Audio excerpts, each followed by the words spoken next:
Yun, automatic works. Mayroon tayo dito ngayong Innova. Yan, ang kwento ng Innova na to is pag nalabas yung check engine niya, naglo-low power. Naglo-low power ang sasakyan. Kumbaga wala siyang hatak. Ngayon, yung ginawa ng may-ari, dami na siyang ginawa. Nagpalit muna siya ng airflow, naglinis. Tapos ACB, ayun, pinagpalitan yan dito. Ayan, nagpalit na rin siya dito. Okay. Ngayon, ang naging problema nang nagpalit siya is ganun pa rin. Ang ginawa, binuksan itong injector. Yung injector niya, ang ginawa ng injector is kinalibrate. Dinala sa calibration. Ngayon, ganun pa rin. Ang nalabas sa scan is large leak. Ayan, nakalabas. Titingnan natin kung ganun pa rin. Ito. Ayan, on natin. On. 148. Yan, 148 ang takbo. Yan, kompleto naman. Yung ilaw niya, andyan, kompleto lahat. Ito ay manual. Okay. Diesel. Start. Yan. Yan mga boss, kung mapapansin natin, wala siyang check engine. Pag minor lang po siya na apak, na-start. Yan. Nag-start siya, hindi pa tayo nagre-revolution. Yan, kung mapapansin natin, is kompleto siya lahat. Ngayon, ang nangyari is in-scan natin. Yan, inano natin, in-dive data natin.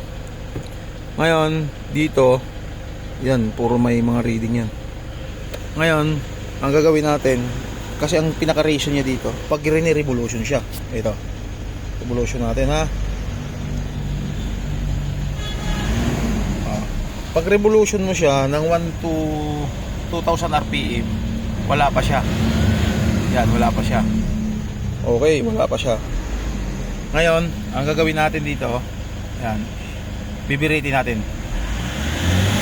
Ayan, lumabas yung check engine. Ayan, ayan, kung mapansin natin, dahil lumabas na siya, yan, maglo-low power na siya. Yan. Ngayon, ito, apakan natin. Wala na. Kahit anong apak mo, ayan, ayan, wala na talaga siya. Hanggang, ayan, nakabaon na sa sahig. Pero 1,500 na lang. Ayan. Yan ang pinaka problema niya ngayon. Susundan muna natin kung saan siya tumama. Kasi, ang napansin ko lang, kasi kahit anong scan natin is yun talagang nalabas. Ang large leak pa rin ang nalabas. Ngayon, ang gagawin natin, yan, naka-start na siya. Ang gagawin natin dito ngayon, kasi yung ACB niya nandoon sa ilalim. Yung ACB niya kasi ito. Mukhang nabili lang niya sa Lazada yan. Ayan, namatay siya, oh. Walang tao sa loob. Namatay siya. Kusa na lang siyang namamatay pag lumalabas na yung check engine. Ayan. Ngayon titingnan natin kasi minsan dito nagkakaproblema. Ayan. Parehas ang housing, pero pagdating dito sa loob magkaiba. Kaya panibago kasing troubleshooting to dahil nga nanggaling na rin sa ibang talyer. Titingnan natin kung saan siya tumama. Ito muna ang umpisahan natin. Alright. Ito ay Innova, no? Ayan. Tatanggalin natin tong luma. Ayan. Yan, oh. Yan. Ngayon, yung pinakaluma niya nandito. Titingnan natin. Mukhang malayo eh. Nga, trek. Patingin trek. Yan, oh. Kung titingnan mo sa panlabas, okay. Sa loob din. Okay. Halos parehas lahat. Pero original tong isa. Itong original may ano siya, may pintura. Ito wala eh. Sa Lazada lang nabili. I-voltmeter natin kung saan yung nagana at saka hindi. Or nagluluko. So halos parehas. Salpak muna natin yung una. Yung pinaka-original. Ito kasi yung bago. Ito yung original na luma. Salpak muna natin. Ayun mga boss, nakabit na natin. Testing natin pag-start ngayon.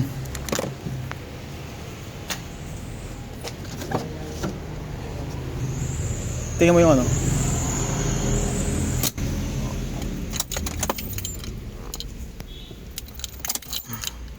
On. Start. Isa pa. Yan. May start siya. Ngayon, observe natin kung yung problema niya kanina is ganun pa rin bago tayo mag-proceed sa ibang problema. Yan o. Simpleng apak lang.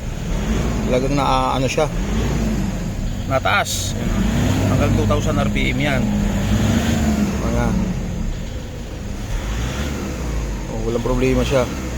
Eh ngayon, pag itutudo mo naman siya, halimbawa 3,500, doon siya nagkakaroon ng problema. Ngayon, susubukan natin. Okay? Ayun, ganoon pa rin. Okay, ibig sabihin, walang problema, walang nangyaring naging okay. O, yan. Ayaw na. Okay. Ayaw na. Okay. Proceed tayo sa ibang sakit. Wala doon ang problema. Ayan, may nakita kaming nakakaiba. Ang problema niya, ayun o. Baka nakalang sa loob. Natatakpan yung galing sa air cleaner. Tingnan mo muna natin. Sige, tanggalin mo lang buo. Tanggalin mo buo kasi hindi normal na ganyan. Kasi kung magkataon, ang nagiging problema kasi dito, pwedeng pressure. Yan. Pressure sensor. O di kaya wirings. Tapos proceed tayo. Pinakalas dito ECU. Ayan. Ano nangyari? Ayun, mga boss. Ilabas nyo ng konti. Ito mga boss, mayroon tayo ditong nakita. Yan. May hangin siguro siyang may hangin siguro siyang inayupi. Hindi natin alam kung dyan Kasi pag naka-revolution tayo, doon lang siya pumapasok. Okay. Testing tayo uli kung talagang dyan nga. Okay. Ayan. Inayos na natin. Ayan. Nabalik na. Trouble tayo uli. Kabit mo muna yan. Tapos start uli. Kung saan siya pumasok. Start natin. Yun. Ulit na naman tayo. Tayo dito susuko on. Start natin. Yan. Start na naman. Tapos unti-untiin muna natin. Yan. Unti-unti lang hanggang tumaas. Yan. Ayun, lumabas uli.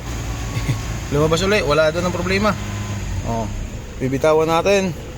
Tapos apak. Okay, ayaw na. Hanggang 1,000 RPM lang, Okay, hanap tayo uli. Magpalit na tayo ng fuel filter. Okay. Tapos revolution.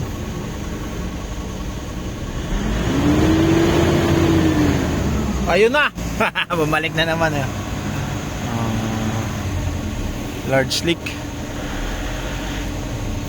Okay, patay tayo. Tapos start. Yan, pag pinatay mo nagiging okay. Yan Yan, hanggang 3,000 RPM. Ayun, hindi pala umaabot. Ayun na. Nakasagad. Wala na. Okay. Hindi nakuha. Ayan, tuloy-tuloy pa rin ang trouble natin pero nakita sa isang team. May nakita sa isang team natin. Okay. Titingnan natin kung maging okay uli. Alright. Okay, start. Nako. Ayos. Okay, kung kanina maka-revolution tayo pag tumaas ng dos, namamatay. Tingnan natin ngayon. Alright. Nadali dito. Okay. Sagad. Alright. Hanggang 4 na siya. Alright, wala na siyang problema mga boss. Ayos. Alright, okay na mga boss. Ang bihira. IECB. Tapos dito, nangyari, daming butas. Okay na siya mga boss. Okay, ano tayo? Road test na tayo. Alright. Road test tayo, road test. Okay, sama natin si sir. Ayan mga boss, nandito na tayo. Nagro-road test tayo. Takbo tayo. Kasi nangyari dito, mayroon pang ibang problema to. Maliban sa walang hatak na talagang walang hatak. Ngayon kasi, kung titingnan may hatak na siya, pero hindi siya ganoon talaga kabilis kasi itong mga 1KD na to. Pero ngayon pansin niyo na nasa 3,000 RPM na siya, hindi siya namamatay, hindi siya nagkakaroon ng tawag ganyan, check engine. Okay. Ito, ayan, natakbo na tayo pero diin na diin yung gas ko. Natakbo na tayo ng 60 kph no. Okay. Although okay naman siya pero nakukulangan pa rin ako o kulang ng ano. Ngayon ang gagawin natin dito, dahil nga sabi ng may-ari, ito kasama ko ngayon, hindi pa daw to na nalilinis yung EGR. Oo, pero yung turbo daw nalinis na. Okay. Ngayon ang gagawin natin, babalik na tayo kasi napatakbo na natin wala na yung, ayun ayaw nga tumakbo sa segunda may problema rin yung pressure plate. Nagdadrag siya tay. Nagdadrag siya. Addict to Addict daw sabi ni sir. Okay, dragging siya, dragging. Kung papansinin naman natin is talagang nahatak siya. Pero naku, pag nandoon ka sa mga paahon, hirap. Okay, although okay na wala na yung check engine, hindi na talaga yung NOPA. Kasi yung check engine kasi pag lumabas, namamatay siya. Okay, ngayon nawala na natin yun, nagiging okay na. Proceed naman tayo doon sa iba pang mga gagawin tulad ng mga maintenance, intake manifold cleaning. Yan, yun ang gagawin natin ngayon. Alright, ito, pabalik na kami. Thank you so much.